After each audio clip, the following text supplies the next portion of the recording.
আজকে কি রান্না করব এটা দেখে নিশ্চয়ই তোমরা মোটামুটি একটা আন্দাজ পেয়ে গেছো। এটা লবণ, এটা আদা বাটা, এটা রসুন বাটা, এটা হলুদ, লাল লঙ্কা গুঁড়ো, ধনে গুঁড়ো, জিরা গুঁড়ো, কাঁচা পেঁয়াজ কুচি, আর এটা টমেটো, আর এটা হচ্ছে পেঁয়াজ। এইভাবে ফালি ফালি করে কাটা আছে। আর আমি ভেন্ডিগুলোকে এইভাবে কেটে নিয়েছি। তেল দিয়ে আমি ভেন্ডিগুলোকে ভেজে নিই।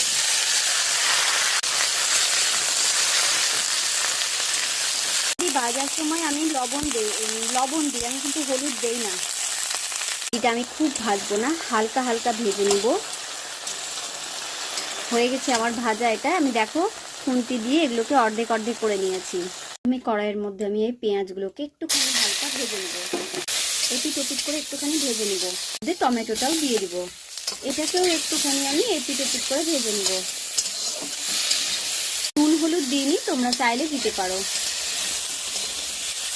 যা হয়ে গেছে আমি এবার এটাকে তুলে নিব। এর মধ্যে তেল দিয়ে দেবো। এবারে দিব গোটা গরম মশলা, দিব একটা শুকনো লঙ্কা, একটুখানি জিরে, দিয়ে দেবো কেটে রাখা পেঁয়াজটা, দিয়ে দেবো আদা বাটাটা, আর দিয়ে দিব রসুন বাটাটা। এটাকে ভালো করে কষিয়ে নিব। অল্প একটু হলুদ, দিয়ে দিব লবণ। এবার এটাকে একটু ভালো করে আমি কষিয়ে নিব। এবারে এর মধ্যে কুচি করে কেটে রাখা টমেটোটাও দিয়ে দিব। এবার কাশ্মীরি লঙ্কার গুঁড়োটা দিয়ে দিব জিরে গুঁড়ো আর ধনে গুঁড়ো। সব মশলাটাকে আবার একটু বেশ কিছুক্ষণ আমি এটাকে কষিয়ে নিব। অল্প একটু আমি জল অ্যাড করে দেবো এর মধ্যে। এটাকে আমি একসঙ্গে বেশ কিছুক্ষণ একটু কষাবো। এটা কমিয়ে রেখে আমি দিয়ে দিব টক দই।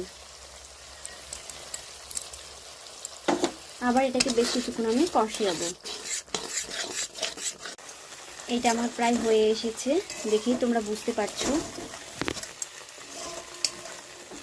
তাই আমি এর মধ্যে ভেজে রাখা ভেন্ডিগুলো দিয়ে দিব, দিয়ে এটাকে ভালো করে আমি নাড়বো।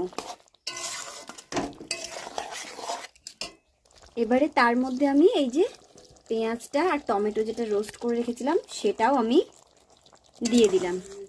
দিয়ে এটাকে আমি আবারও মিনিট 7 মতো একটুখানি কষিয়ে নিব।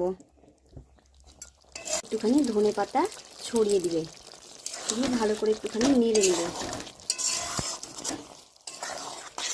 নেড়ে গরম গরম ভাতে এটা খেয়ে দেখবে। একদিন হলেও অবশ্যই এটা ট্রাই করো, এটা খেতে